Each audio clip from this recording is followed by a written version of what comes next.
I first met Sienna under the most ordinary of circumstances. I was working as an IT security analyst at a mid-sized tech firm, while she was a marketing assistant at a company just across the street. Our paths crossed regularly at a nearby food truck during lunch breaks, where we shared light, easy conversations.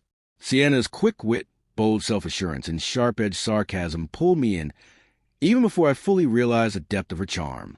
2 years later, we were married. Our life together was modest, far from extravagant, but I made sure we had everything we needed. I paid off the mortgage on our small but cozy apartment, cooked dinner most nights, and cheered her on as she pursued evening classes to study digital marketing.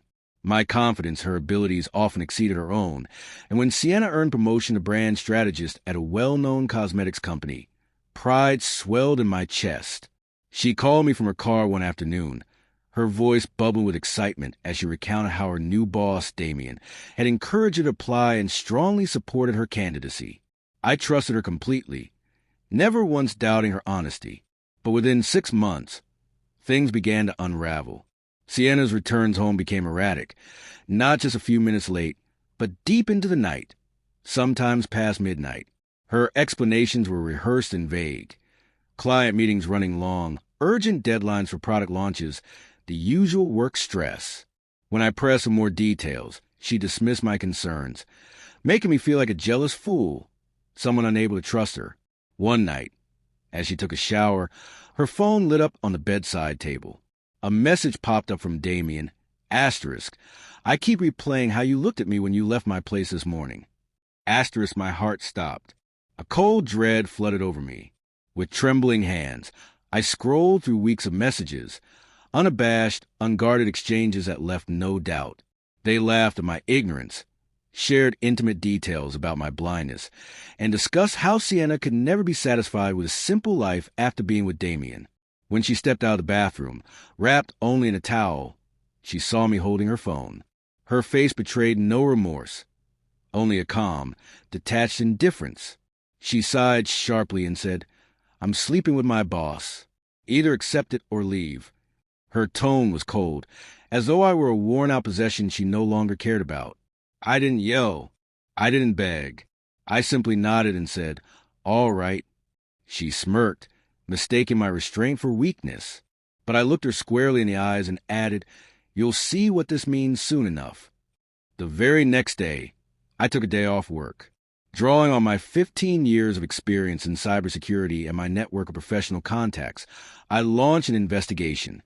I dug into Damien's online presence, uncovering hidden social media accounts, side projects, and private messages. It didn't take long to find evidence of his unethical dealings, bribes, shady business arrangements, falsified invoices.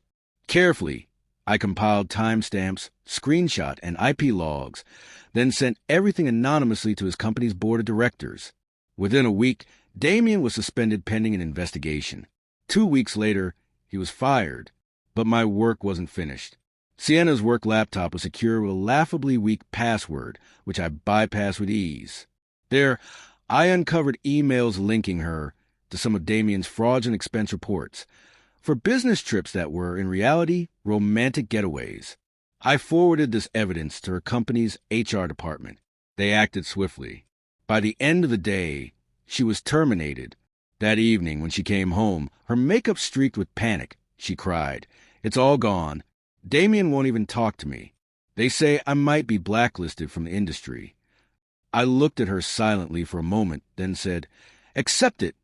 The next morning, I packed my things and left her alone in our quiet, empty apartment, jobless, partnerless, and adrift with no clear future.